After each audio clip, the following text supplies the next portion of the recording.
Yo, what's up? Early Llama guys, so stuff is still subject to change, but we just got the birthday info for Llama and Flynn's, which usually is the end of the beta changes. Also, spoiler warning in case you weren't sure. Llama's Ascension mats are the new Nodkrai item from the Fatui called Warts. You're gonna need 36 greens, 96 blues, and 129 purples in order to completely max her and her talents out. The next item is the Light Bearing Scale Feather, dropped from the new Nodkrai Overworld boss, the Radiant Moonflies. And like usual, you need 46 of these to get her to level 90. Lastly, for her Ascension, you'll need the new Overworld collectible called Moonfall Silver. Like any other Overworld collectible, you'll need 168. In Nodkrai, we're getting a new talent domain, and Llama will use the new ones called the Teachings, Guide, and Philosophies of Moonlight, requiring 9 teachings, 63 guides, and 114 philosophies of Moonlight. Finally, the only mat pre-farmable for Llama is the Natlin Weekly boss material, the Eroded Scale Feather, which you'll need 18 of.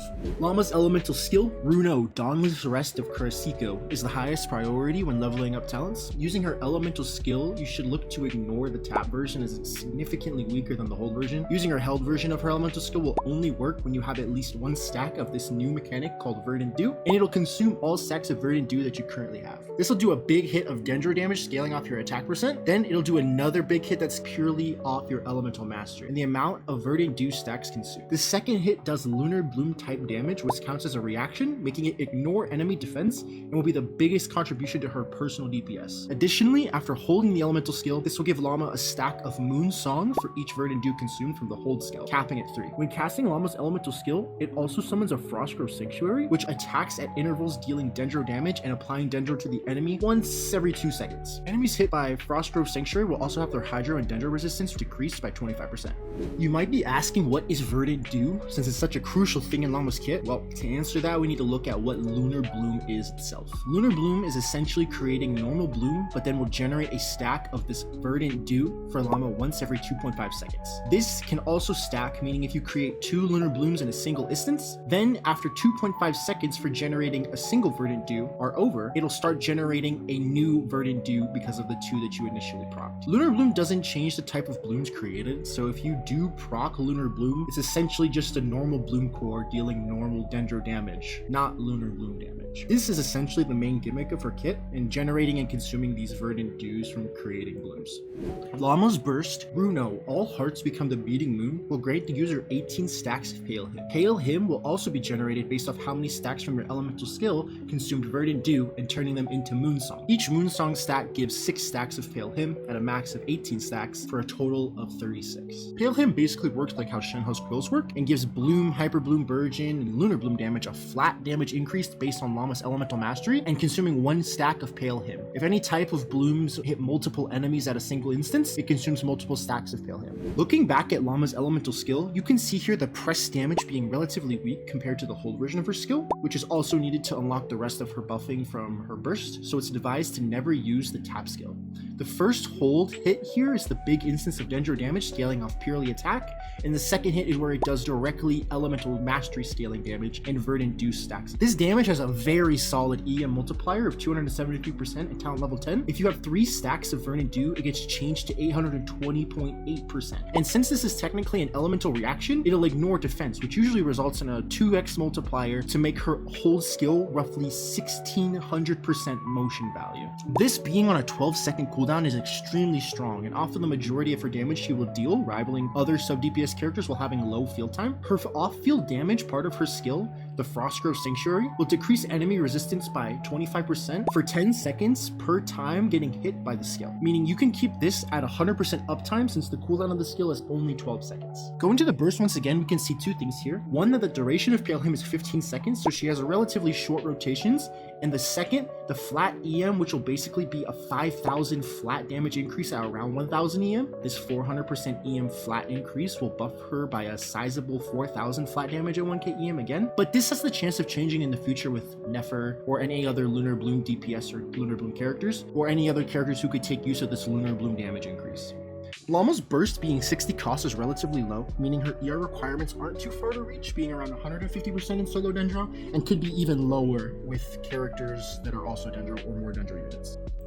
Lastly, for explaining her kit, we have passives. Light of the Frosty Night. In Moonsign Gleam, Bloom, Hyper Bloom, and Burgeon will now be able to hit crits with a fixed crit rate of 15% and a fixed crit damage of 100%. These effects should stack with Nahida C2. Then, in Moonsign, Ascending Gleam, then Lunar-Bloom damage dealt will have its crit rate increased by 10% and crit damage increased by 20%. Once again, only Lauma herself can deal this Lunar-Bloom damage, meaning only she can benefit from this passive as of right now. But maybe in the future with Nefer's release, she'll deal Lunar-Bloom damage as well, directly, just like Lauma, which could then increase her as a sub DPS for Nefer. The next passive is Cleansing for the Spring. Each point of Elemental Mastery increases her skill's damage dealt by 0.4% up to 32%, capping at 800 EM, and it'll reduce the cooldown of her special charge attack sprint by 0.02% for every point of EM she has to a max of 20%, which is 1000 EM. Her last passive, Moon Sign Benediction Nature's Chorus, is what allows lunar blooms to be created. When a party member triggers a bloom reaction, it will be converted into the Lunar-Bloom reaction, with every point of elemental mastery that Lauma has increasing Lunar-Bloom's base damage by 0.0175% up to a max of 14%, or 800 EM. As of right now, this 14% increase to Lunar-Bloom damage once again only works for Lauma, but everything in her kit right now points to having a new teammate that would be a Dendro DPS specializing in Lunar-Bloom damage. Moving on to Lauma's combos and how to effectively play her and generate Verdant Dew. Usually in solo Dendro, you start out by using a teammate's ability with consistent Hydro app like Shane Cho's Burst or Yolan's Burst or Farina's skill. Anything to apply Hydro so you can start creating Lunar Blooms and thus Verdant Dew. Once you finally have 3 Verdant Dew, you can hold E to consume the Verdant Dew stacks and then proceed to use her burst to buff the normal bloom damage. Finally, you can on-field her or swap to your on-fielder while generating Lunar Blooms in whatever bloom archetype you're running, and then by the time your E skill is off cooldown, you should be able to swap back and use another hold elemental skill, refreshing your Frostgrove Sanctuary, dealing another big instance of Lunar Bloom damage, and repeating this combo when the burst is off cooldown.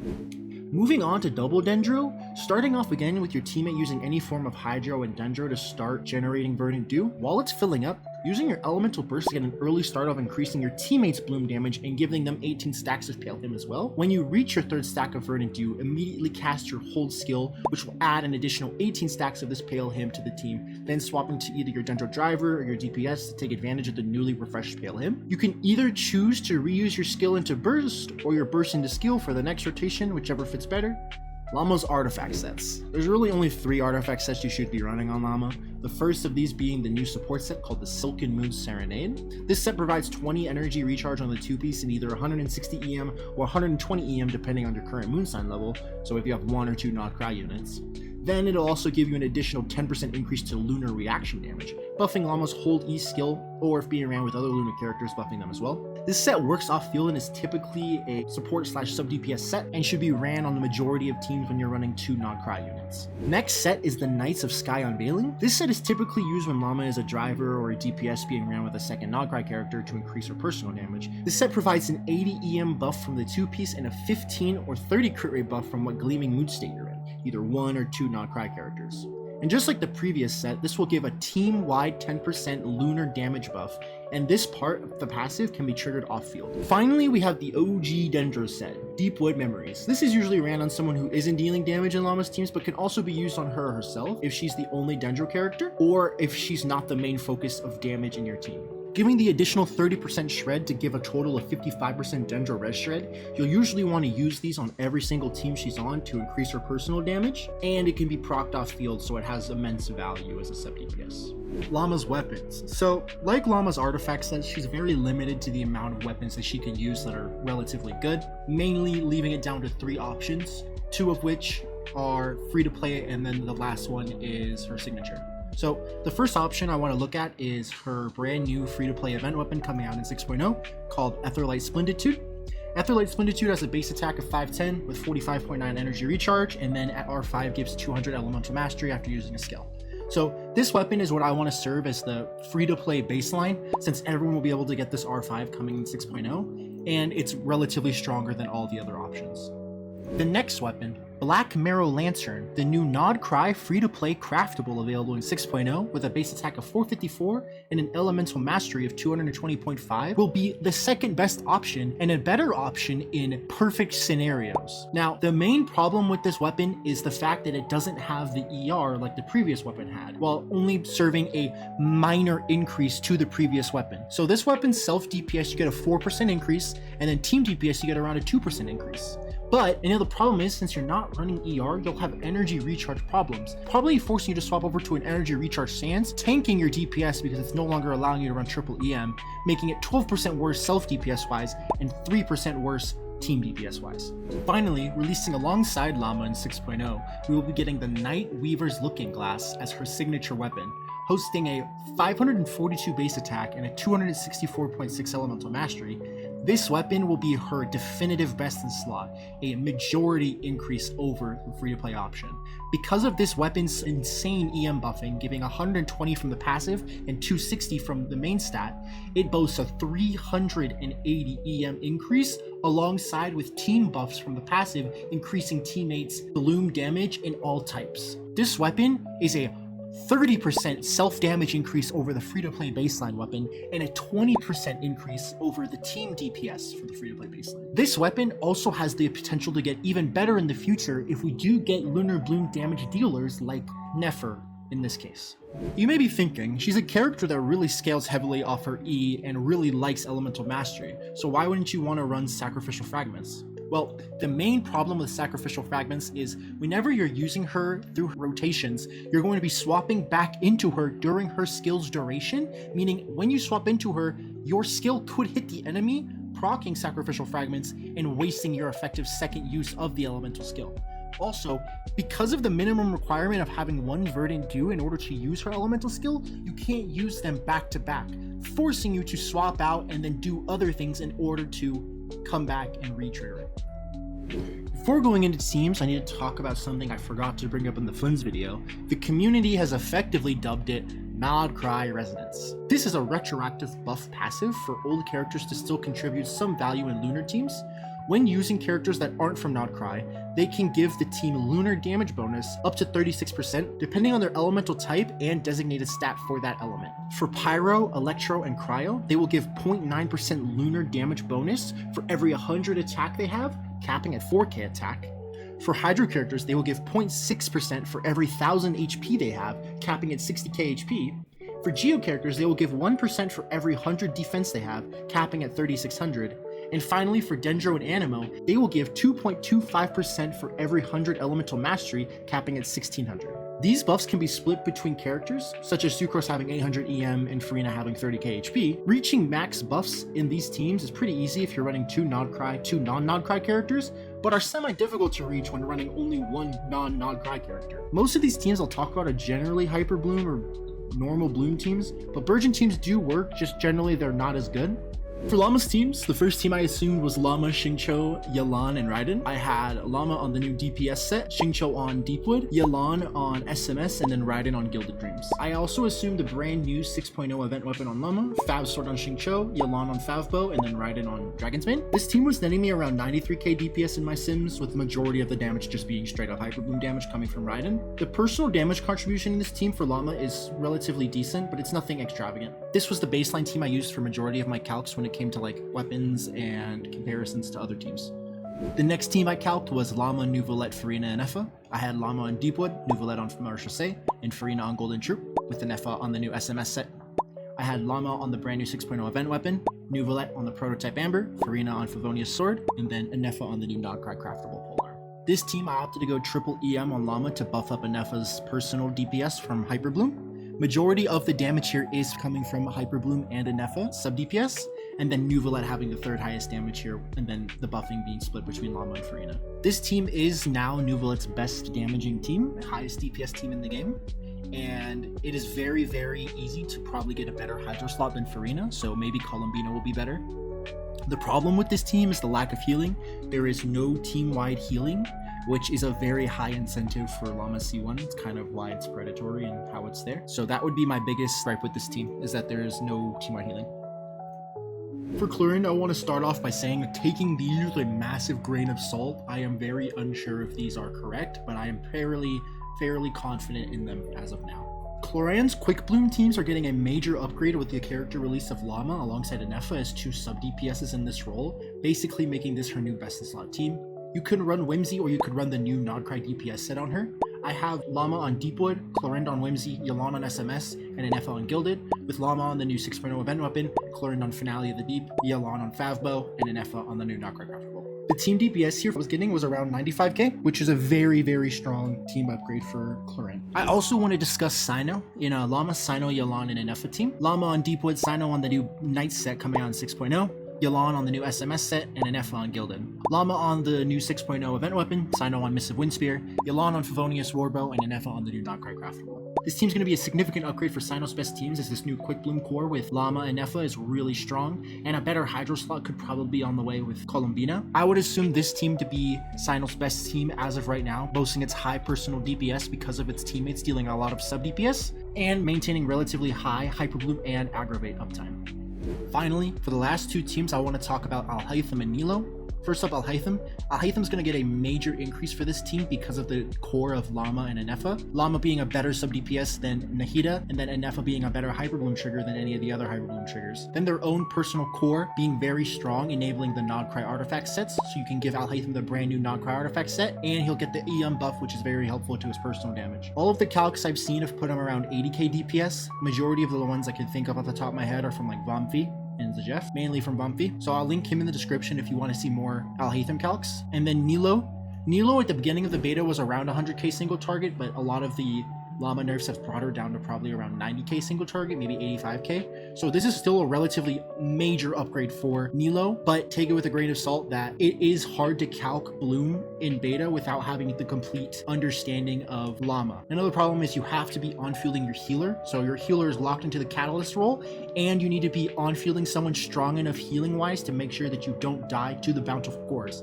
In this team specifically, there is a strong likelihood you die to Bountiful Cores if you're running your healer on triple EM. The main takeaway is that this is a very strong upgrade for Nilo teams, and could be getting even better in the future alongside another DPS Dendro release or alongside a better Hydro slot. First, let's talk about the C1. So the C1 is basically the most valuable quality of life upgrade in her whole kit. It is an upgrade to every single one of her sustainless teams, which is majority of the upgrades here that you're going to be getting. So Nilo is going to be a great, Alhaitham's going to be great, Nuvalet's going to be great for the Farina fanfare, and then the personal DPS teams. It's a very strong constellation just for the healing alone. It's got the most value in the Nilo teams because of helping with the healing, allowing you to run a triple EM setup. So that is like the only DPS increase, and then maybe like getting Farina fanfare and after the first rotation, which also counts as a DPS increase. So talking about C2. C2 is a pretty strong buff over C1 and C0. It gives the Bloom triggers another additional 500% elemental mastery, or an additional 400% to the Lunar-Bloom damage dealt. This is a sizable increase for both the Hyper Bloom trigger and for Lauma herself. And then the second part of this passive, giving an additional 40% Lunar-Bloom damage, but in Ascending Gleam, which is probably going to be useful for someone in the future like Nefer. Pretty decent for personal damage, but not the selling point of the C2. I'm going to talk about C3, 4, 5, all in the same little section. C3 is a 1% increase over C2 for personal and team DPS. C4 is a 1% increase in team DPS and a 3% increase in personal DPS. And then C5, somewhat interesting, it's a 5% increase in team DPS and then a 20% increase in personal DPS over C4. C5 is the main gimmick here I wanted to discuss was the elemental red shred getting increased from talent levels. So instead of having 25%, you'll jump up to 31%, 34% at talent level 10. That and increasing the personal damage of her Lunar Blooms makes this a very substantial constellation, giving around 20% more damage because it's buffing the rest of your kit and your Bloom damage as well with the shred increase.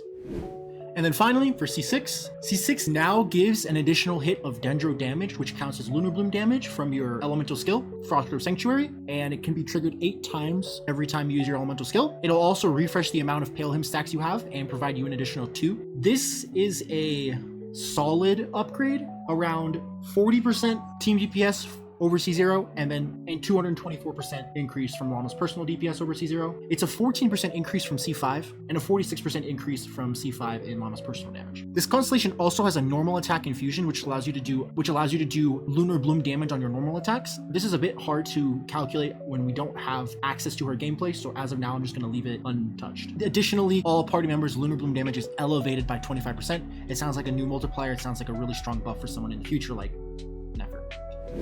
So while I leave you here with the constellation overview, my final thoughts on Lauma. She's a very, very strong C0 Dendro enabler. She'll make a lot of the characters in the game currently have their new best teams. Her constellations aren't really that good. They don't really scale that well other than C1. She has a lot of future potential, and she'll probably get even stronger with the release of Nefer and Columbina, both of which will probably make up her premium teams. I wouldn't call her a must pull or a necessary pull, but she is a very strong pull, and she will enable a lot of old characters to have better teams. Hey, I worked really hard on this video. I'd appreciate it if you follow subscribe, maybe go check out some of my other social media. Thank you so much for watching. Bye.